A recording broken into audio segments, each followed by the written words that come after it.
Friends, welcome to my channel అండి. ఇప్పుడు ఒక అప్డేట్ అయితే మీ ముందుకు తీసుకోవడానికి ఈ వీడియో చేయడం జరుగుతుందండి. ఇప్పుడు నేను చెప్పే అప్డేట్ ఏంటంటే, రేషన్ కార్డు గురించి అయితే మన రాష్ట్రం మొత్తం ఒక ఈకేవైసీ కోసం చాలా గందరగోళంగా అయితే చాలా ఇబ్బందులు పడుతూ టెన్షన్ పడుతున్నారు జనాలు. కానీ ఒకటంటే నేను చెప్పేది ఏంటంటే, రేషన్ కార్డు ఈకేవైసీ అనేది కంపల్సరీగా చేయాలని ప్రభుత్వమే చెప్తోంది. ఈ ఈకేవైసీ ప్రక్రియ అనేది ఎక్కడ చేసుకోవాలి, ఎలా చేసుకోవాలి, ఈ నెలాఖరు లోపల చేసుకోకపోతే మన సంక్షేమ పథకాలు అంతా లేదనే విషయాన్ని అయితే మీకు పూర్తిగా నేను వెల్లడిస్తాను ఫ్రెండ్స్. ఇప్పుడు ఈ విషయాలను పూర్తి తెలుసుకునే ముందు మన ఛానల్ ఫస్ట్ టైం విజిట్ చేసినట్లయితే లైక్ చేయడం మాత్రం, సబ్స్క్రైబ్ చేయడం మాత్రం మర్చిపోద్దు. అలాగే లైక్ చేయడం కూడా మర్చిపోద్దండి. ఇక మనం అయితే పూర్తిగా వివరాల్లోకి వెళ్ళిపోదాం. ఈ పూర్తి వీడియో కూడా చూసేయండి. ఎందుకంటే ఈ పూర్తి వీడియోలో కూడా మీకు రేషన్ కార్డు గురించి సంబంధించినటువంటి రాష్ట్ర ప్రభుత్వం నిరుపేదలకు అనేక సంక్షేమ పథకాలు కూడా అందించేందుకు సిద్ధమవుతోంది. ఈ ప్రక్రియలోనే ఈ రేషన్ కార్డు కూడా మనకి ఈకేవైసీ కూడా కంపల్సరీ అని చెప్తున్నారు. ఈ విషయాలు పూర్తిగా తెలుసుకుందాం ఫ్రెండ్స్. మనం పూర్తిగా వివరాలకు అయితే వెళ్ళిపోదాము. మనకున్న వివరాల ప్రకారం ఏంటంటే, రాష్ట్ర ప్రభుత్వం నిరుపేదలకు అనేక సంక్షేమ పథకాలను అందించేందుకు సిద్ధమవుతోంది. అందుకోసం సరికొత్తగా కార్యాచరణ కూడా రూపొందిస్తుంది. దశల వారీగా లబ్ధిదారులకు వివిధ పథకాల ద్వారా అభివృద్ధి ఫలాలను అందించేందుకు చర్యలు కూడా చేపడుతుందండి. ఈ నేపథ్యంలోని ఈకేవైసీ ప్రక్రియ కీలకంగా కూడా మారనుంది. కేవలం వారం రోజుల్లోపు ఈ ఈకేవైసీ నమోదు కూడా కాకపోతే భవిష్యత్తులో కూటమి ప్రభుత్వం అందించే సంక్షేమ పథకాలకు కూడా దూరం అయ్యే ఛాన్స్ కూడా ఉందనేసి మన ప్రభుత్వం కూడా ఇక్కడ మనకు చెప్తోంది ఫ్రెండ్స్. అయితే రాష్ట్రంలోని కూటమి ప్రభుత్వం అర్హులైన ప్రతి లబ్ధిదారునికి అభివృద్ధి సంక్షేమ పథకాలను అందించాలనేసి లక్ష్యంగా పెట్టుకుంది. అందుకోసం ఈ ఈకేవైసీ ప్రక్రియను కూడా ముందుగా మనకి ప్రారంభించింది ఫ్రెండ్స్. అంతేకాకుండా అత్యంత వేగవంతమైన ఈ డిజిటల్ యుగంలో ఈకేవైసీ అనేది కూడా ఒక ప్రవర్తనగా శక్తివంతమైనగా తయారు చేయబోతుంది. అలాగే లబ్ధిదారుల గుర్తింపునకు సురక్షితంగా అత్యంత భద్రతగా ఉండే ప్రక్రియలో కూడా భాగంగా ఈ ఈకేవైసీ విధానాన్ని కూడా తీసుకొచ్చింది ఫ్రెండ్స్. అయితే ఈ ప్రక్రియ ద్వారా రాష్ట్ర వ్యాప్తంగా రేషన్ కార్డులు కలిగి ఉన్న లబ్ధిదారులకు ప్రతి ఒక్కరు కూడా ఈకేవైసీ కూడా కంపల్సరీ చేసుకోవాల్సిందనేసి ప్రభుత్వం చెప్తుందండి. అందుకోసం మార్చి 31వ తేదీ వరకు కూడా ప్రభుత్వం గడువు కూడా విధించిందండి. అయితే మరో వారం రోజులు గడువు ముగించినప్పటికి కూడా కేవలం ఇప్పటి వరకు 70% వరకు మంది కార్డులను ఈకేవైసీ చేసుకున్నారనేసి ప్రభుత్వం చెబుతోంది. ఇంకా 30% అంటే 30 లక్షలు, దాదాపు 30 లక్షల మంది దాకా ఈకేవైసీ చేసుకోలేదనేసి ప్రభుత్వం అయితే చెప్తోంది. ఈ 30 లక్షల మంది కూడా ఈ నెలాఖరు 31వ తేదీలోపు ఈకేవైసీ పూర్తి చేసుకోకపోతే రాబోయే రోజుల్లో మన కూటమి ప్రభుత్వం సంక్షేమ పథకాలను అందించే పథకాలను కూడా దూరం అయ్యే ఛాన్స్ అయితే ఉందనేసి మన ప్రభుత్వం చెప్తోంది.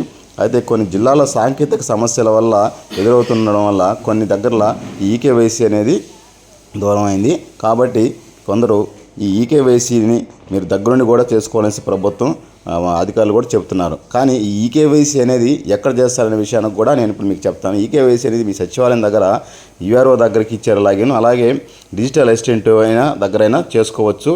ఇంకోటి ఏంటంటే, మనకి సచివాలయంలో ఈకేవైసీ చేయట్లేదని చెప్తారు, కానీ ఖచ్చితంగా సచివాలయంలో అయితే చేస్తారు. మీరు దగ్గరుండి కూడా చేయించుకోవాల్సింది ప్రభుత్వం చెప్తోంది. ఈకేవైసీ అనేది ప్రతి పిల్లలకు కూడా ఆధార్ కార్డు ఈకేవైసీ అనేది కూడా చేసుకోవాల్సి ఉంటుంది. అంటే ఇప్పుడు కొత్త రేషన్ కార్డులు అయినా సరే డివైడ్ చేయాలన్నా సరే ఈకేవైసీ అనేది కంపల్సరీగా అవుతుంది. ఈ ఈకేవైసీ ప్రక్రియ పూర్తయిన తర్వాత కొత్త రేషన్ కార్డుని ఏటీఎం కార్డు తరహాలో, అంటే డిజిటల్ కార్డు తరహాలో మన ఏటీఎం కార్డుని ఎలా తీసుకెళ్ళి స్వైప్ చేసుకుంటామో అదేవిధంగా మన రేషన్ షాప్కి వెళ్ళి స్వైప్ చేస్తే మన వివరాలన్నీ రావడం జరుగుతుంది. మన రేషన్ సరుకులు కూడా తీసుకునేందుకు కూడా వీలవుతుందనేసి ప్రభుత్వం చెబుతోంది. కాబట్టి ఈ ఈకేవైసీ అనేది మన ప్రభుత్వం ప్రవేశపెట్టినటువంటి ఈకేవైసీని ఈ మంత్ ఎండింగ్ లోపల చేసుకోవాలనేసి చెప్తున్నారు. కానీ మన ప్రజలు ఏమంటున్నారంటే, ఈకేవైసీ ఈ కొన్ని అనివార్య కారణం వల్ల, సాంకేతిక కారణాల వల్ల కాకపోవడం వల్ల ఇంకొంచెం డేటు పొడిగించితే బాగుంటుందనేసి ప్రజలు కూడా వాపోతున్నారు. కాబట్టి దీని గురించి కూడా ప్రభుత్వం ఆలోచనలో కూడా కొంచెం సిద్ధమవుతుంది. కానీ ఇంకా పూర్తి విధానాలు అయితే డేటు కొంచెం పెంచేదానికి కూడా ఆలోచించేదానికి ప్రభుత్వం కూడా చూస్తోంది. కానీ అదైతే పూర్తిగా మనకు విధానాలు తెలియచేయలేదు. కానీ ఏది ఏమైనా సరే ఈ మంత్ ఎండింగ్ లోపల చేసుకుంటే మనకు రేషన్ కార్డు ప్రక్రియ అనేది ఈకేవైసీ చేసుకుంటే మనకి రేషన్ సరుకులైనా కావచ్చు, రాబోయే సంక్షేమ పథకాలు అందేదానికి కూడా వీలుంటుంది. ఎందుకంటే ఈకేవైసీ చేసుకోకపోయినాం అనుకోండి, మనం రాష్ట్రంలో లేవు అన్నది వాళ్ళ నిర్ధారణ అవుతుంది ప్రభుత్వం.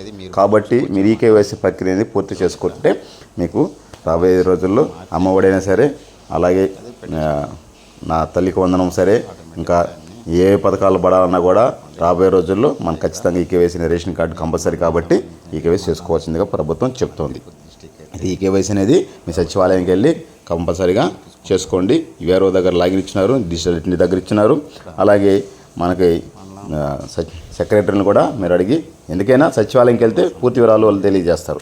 అలాగే రేషన్ షాప్ కాడికి వెళ్ళినా కూడా వాళ్ళ దగ్గరైనా అడిగి తెలుసుకొని పూర్తి వివరాలు కూడా మీకు తెలియజేస్తారు.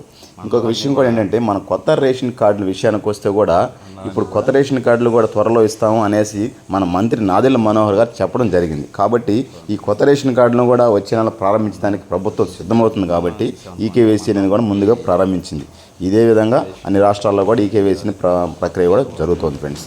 ఈ ఈకేవైసీని కంపల్సరీగా చేసుకోవాల్సిందిగా చెప్తున్నారు. ఇది ఫ్రెండ్స్ ఈ ఈకేవైసీకి సంబంధించినటువంటి మీకు అప్డేటు. మీకు నచ్చినట్టయితే మన ఛానల్ని సబ్స్క్రైబ్ చేసి లైక్ చేసి మాత్రం మీరు మర్చిపోద్దు ఫ్రెండ్స్. అలాగే మీకు డౌట్స్ ఏమైనా ఉంటే కూడా కామెంట్ రూపంలో కూడా తెలియజేస్తే మేము దానికి తగ్గ నేను మీకు తెలియజేస్తాను ఫ్రెండ్స్. చిన్న చిన్న పొరపాట్లు తరబాట్లు ఉంటే మన్నించండి ఫ్రెండ్స్. జై హింద్.